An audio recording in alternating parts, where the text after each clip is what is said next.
Mamma mia. Salud. Cheers.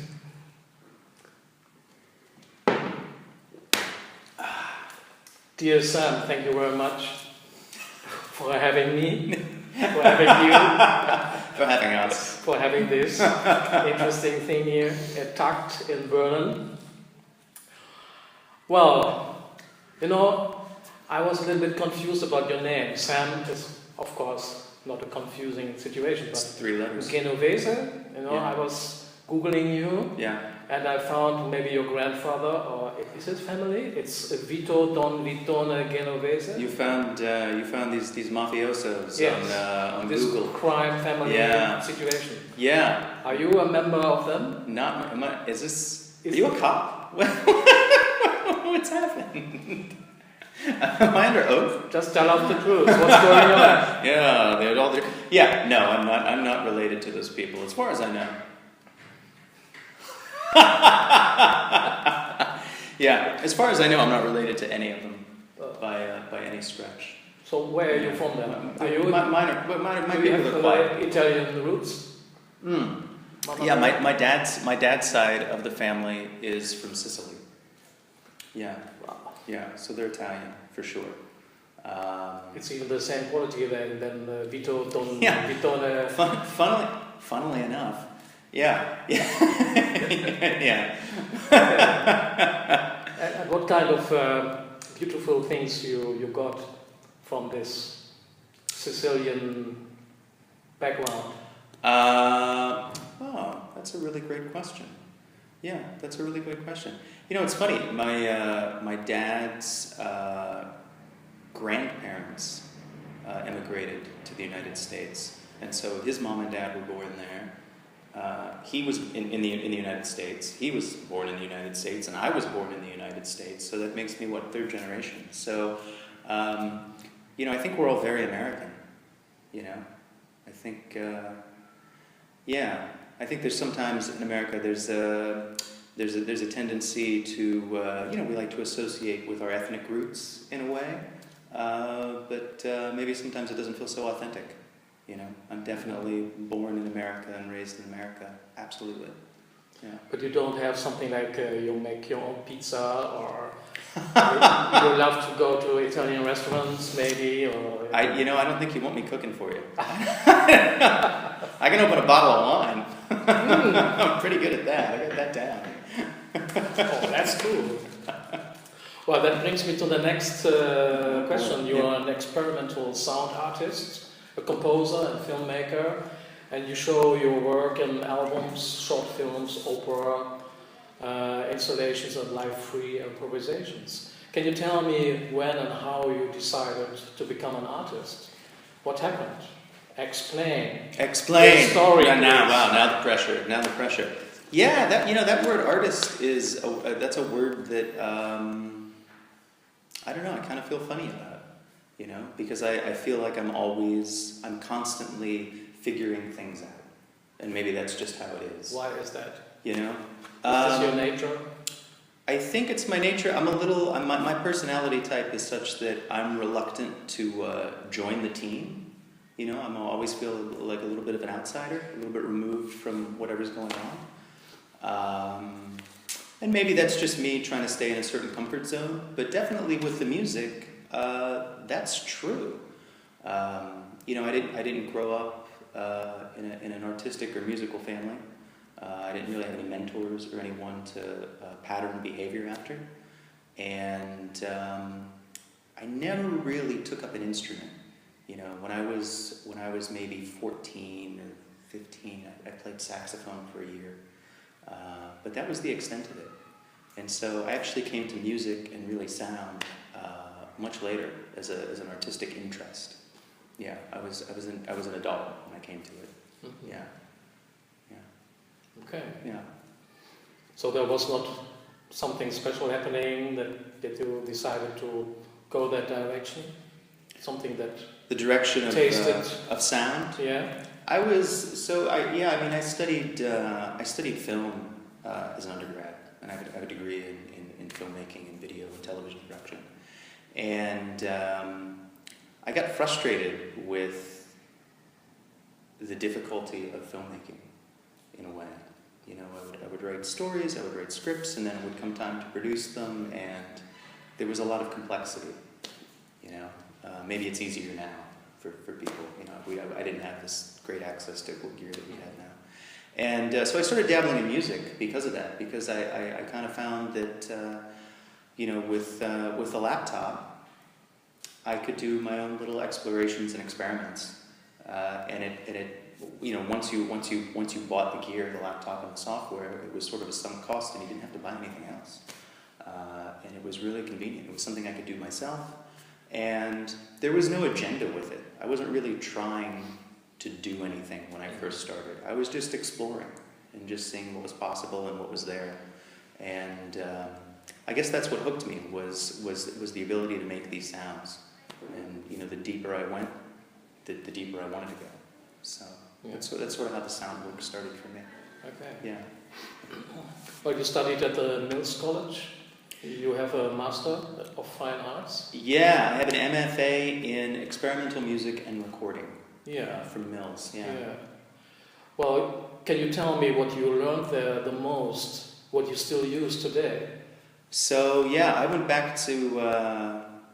I mean, I'm still amazed that I got in because of the background that I didn't have this musical background, and I also went back to graduate school. You know, later in life. I didn't go when I was 22 or 23, and in fact, I graduated only 2 years ago. So it's all still very fresh. Okay. So I learned a lot there. Yes, you learn tools while you're there, so there are certain software tools that you learn that I have varying degrees of comfort using, you know. That's another thing that you're constantly learning, is brushing up on, you know, those skills. That's a whole universe unto itself. But yeah, there's certain tools that you use. I think for me, some of the things that I learned how to be a good listener. You know, I was really, really lucky that I had some really great instructors there. And, you know, right now I'm thinking about, you know, I had a class with Paulina Oliveros, and her whole thing, of course, is deep listening. And that was really valuable. You know, and then I had the crazy opportunity to take an improvisational class with Roscoe Mitchell, of all people. And that class was all about listening. And we had a pretty big group in that class. There were maybe 16 of us or something like that. And that's a large ensemble to improvise inside of. And you really have to listen. And that was a huge takeaway for me, learning to listen, you know, and learning not to play. How is this going? I mean, how do you learn to listen? It's what does it mean? I'm almost it's being in the moment, you know, and being alert to everything that's happening all at once, all around you. You know, you can't get too, it's kind of a good lesson for life too. You can't get too self-absorbed into what you're playing or singing, or if you're doing a movement thing, because anything really goes in this situation. You can't get too self-absorbed in that. You have to understand what's going on so that you can have a conversation with the other players, you know. And that was really nice. And I hadn't done a whole lot of playing inside of an ensemble prior to that. Certainly not a lot of improvising. You know, I had done some, but now I was surrounded by all these terrific players. I mean, who really know what they're doing and are extremely creative. Mm-hmm. And I was just trying to learn from everybody. You know, again, very much feeling the outsider. You know, yeah. So the listening was a huge takeaway. The other takeaway at Mills is that it's okay to be weird. You know, that's sort of like, I think that could be the Mills tagline. You know, it's okay to be weird. You know, what you're doing is okay. And that was another thing that was very encouraging to me, to see, you know, not only my peers in the program, but the folks teaching us, who are these wonderful creative artists, also doing crazy stuff, you know, and that kind of gives you license to go deeper and explore and explore yourself. Yeah, right. and see what you can come up with and how far you can push it. Yeah. You know, yeah. So you play any instruments next to the laptop? So there's the laptop, of course, that I've used in improvisation. I started singing in public while I was at Mills, almost as an accident, and so I will sing as well in these scenarios. And then, I have a small electronic device that I built actually while I was at Mills, and every now and then I'll pull that thing out and it makes crazy sounds and things like that. And I've just started getting some hardware, like analog synth and stuff like that. Okay. Just because it's nice to have the tactile nature of these instruments. The keyboard is not so nice. It doesn't feel so good. Yeah. But I just want to come back to Pauline Oliveros and Roscoe Mitchell. Yeah. Roscoe Mitchell, he was founder of the Art Ensemble of Chicago. Yeah. And he's still alive. He's still recording. Yeah, and it Mills. Yeah. Can you tell me how it was to meet him for you? What happened? He was your teacher, but for sure there was a lot of energy around. Also, that was interesting for you to feel. Yeah, I think a lot of people. I mean, the whole everyone who teaches there. There's folks go into these classes, and everyone has their own moment of being with a sense of awe with the person who you sat across the table from, if you will, being taught from. With these classes, initially I just kind of kept my head down because most of the time, especially when I first started, I thought, what the hell am I doing here? Somebody in admissions messed up and let me in. And I'm so glad they messed up because I had a wonderful experience there. The Roscoe class that I had, and everybody has a different experience. It was very much going in and playing. We would break up into different size ensembles for that particular class period, and we would play, and he would critique, and it was again and again and again and again and again. And I think that's part of I guess now that I think about it, that's kind of part of the ethos maybe of the program, at least in my opinion, is to make things. You can study composition and you can study improvisation or electronic music, but I feel at the heart of it, it's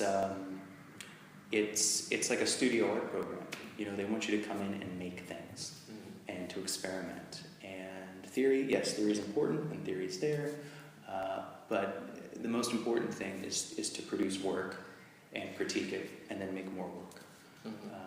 And that's how I feel working with Roscoe was in that situation. Okay. Yeah. Okay. Can you tell me what electronic music is? I'm still trying to figure that out. And then when you where are you today? Yeah. Well, then when you put the word experimental in front of it, and that just, what does that even mean? Experimental. I'm not even sure what that means. But these are the words that we put to these things. But the electronic music started around after the Second World War, or just before a little bit, maybe, and then it really started. It jumped into our world, and but today we are in 2018. So, can you tell me a little bit how it is with electronic music today for you? It's pervasive now. It's not the specialized thing that it once was. It's all over the place in every way.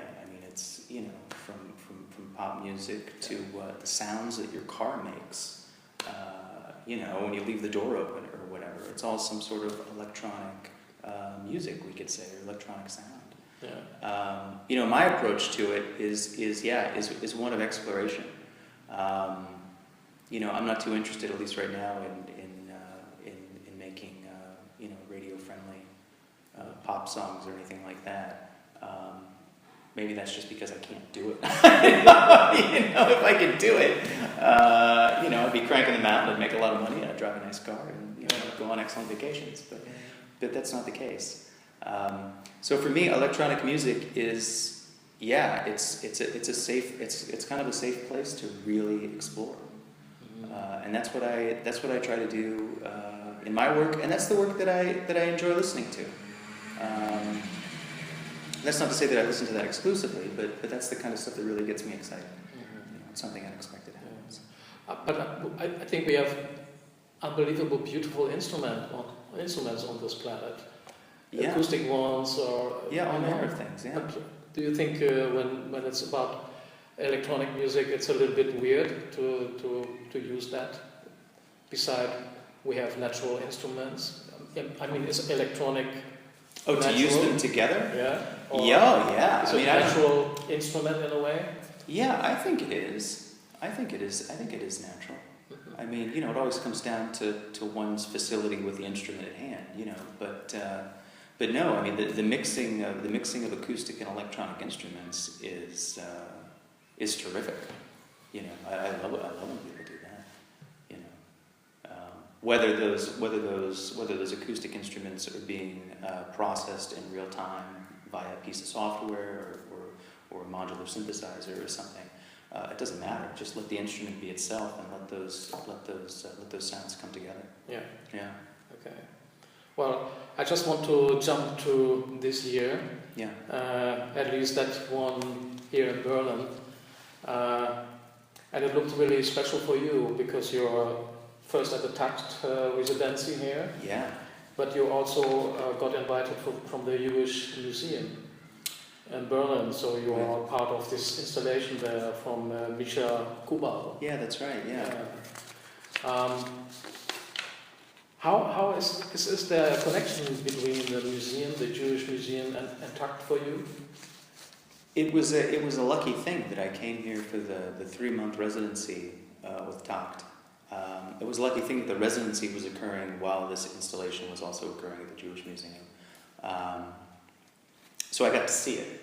I figured I would get into this thing. I would never see it. I would never hear it. But I got to go, and it was really neat to have work in a museum like that. And my part of it is very tiny. It's a tiny bit of sound art.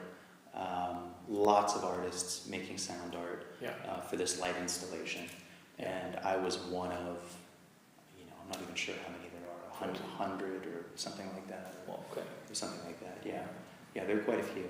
Yeah, but it's really neat. It's a really nice installation too. Yeah. And did you meet the other artists? No. Some of them. Everything was done via email. Yeah. Did you even met Misha Kubal? No. Also not. No, and in fact, the light installation was up and running before these bits of sound art were added to it. They started with maybe 30 or 40 artists when it launched, and then opened it up to other folks like me, and now it's all up and running, and I think it's running through. This is 2018. I don't know, 2019 or something like that. Okay. Yeah. So how did you get inside that project? Yeah. Through email. Really? Yeah. Well, so yes, actually, yeah. I saw they had a call for works on the museum's website, and I sent an email off and said, "Oh yes, I would like to contribute." And then I didn't hear anything. What I came to find out later is that they were researching the people who applied and checking links on your website, listening to your stuff, making sure that you were sort of legit.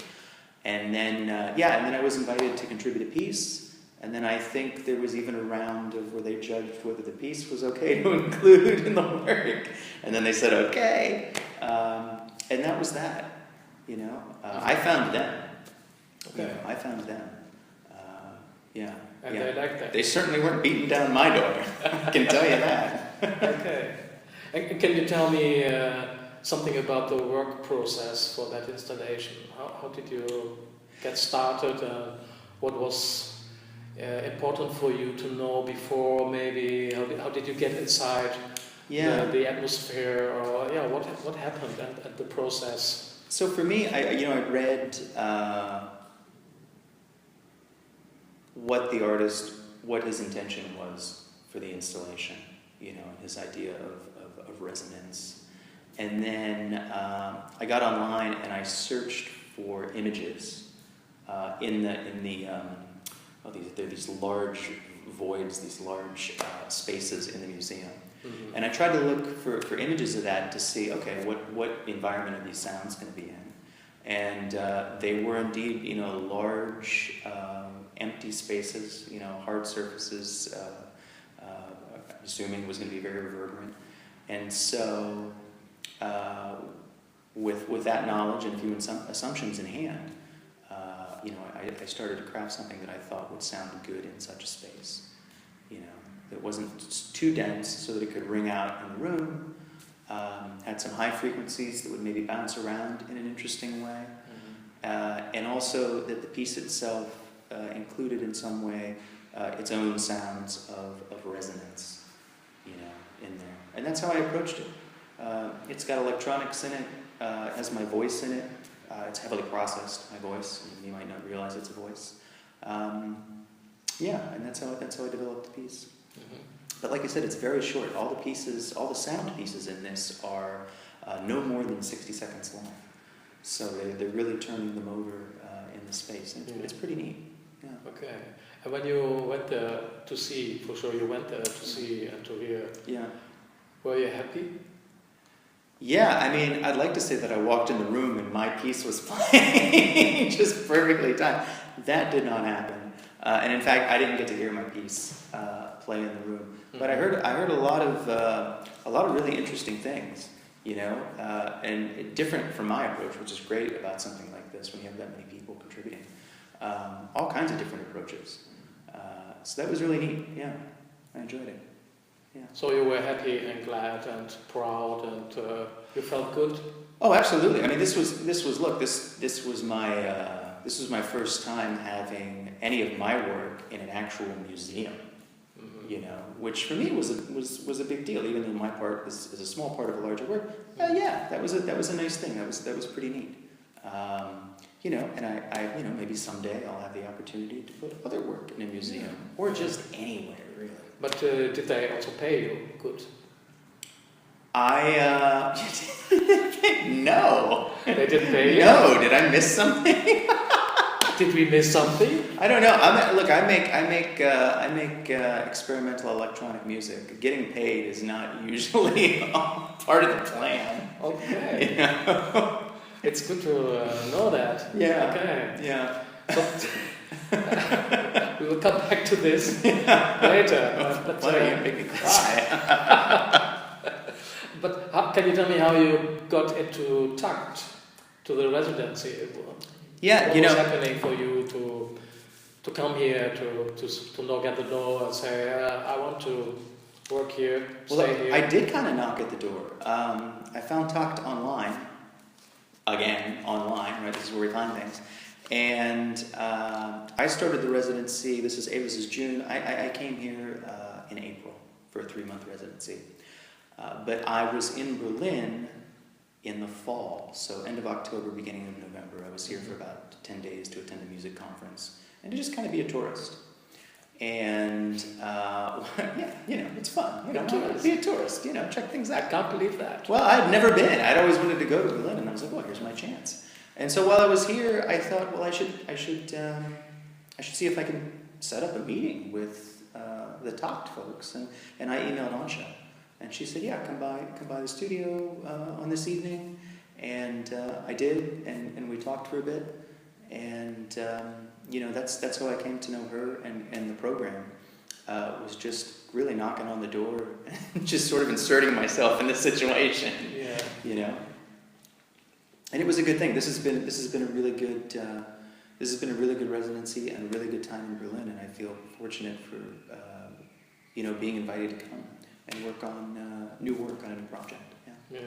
So what was your experience here? I mean, you're leaving tomorrow. I leave tomorrow. Yeah. Now we can check that what you learned here, and how your experience was. What the heck happened? And still is, maybe. And still is, yeah. So a couple of things. So the city of Berlin is much different in the summertime than it is in November. The sun shines for one. So that's been terrific. I mean, the city has just been great. The program, we had just a great group of artists. come through. Everybody doing very different work, everyone getting along and genuinely interested in what each other is doing. You know, so there was a lot of good energy and a lot of good feedback among the participants. You know, yeah, it was great. It was really great, and it was nice for me too to have this carved out time outside of my real life to be focused. You know, and working on something. But did you have expectations about that period of time working and staying here? Yeah, I mean, well, my expectations for myself were all work based. You know, I wanted to go here. I wanted to work. I wanted to use the time as intelligently as possible, but not just have my head buried in a laptop working or whatever I was doing. Also, you know, I really wanted to interact with the artists who are coming from different countries all over the place, and interact with the city and the folks who are here. And yeah, I think on the whole, I reached my goals for this 3 months here. On the whole, yeah. Okay. Yeah. So what will you bring back to California when you go back? In terms of the project, yeah, a lot more work to do. Yeah. So I came out here to work on a new opera project. A new opera project for me, but I guess they also call it new opera, which is, I think it's a silly name, or experimental opera. See, there's that word again. What does that mean?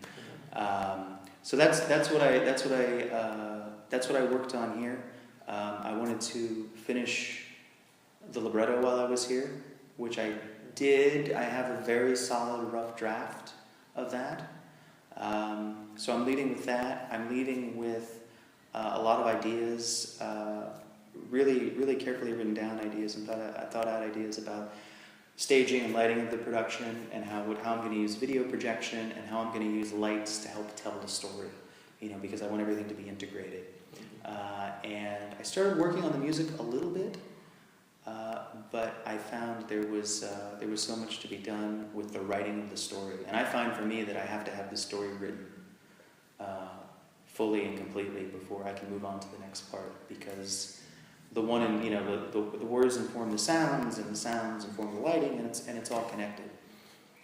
So yeah, I'm going home with a lot more work to do, but I'm excited about it. Okay. Yeah.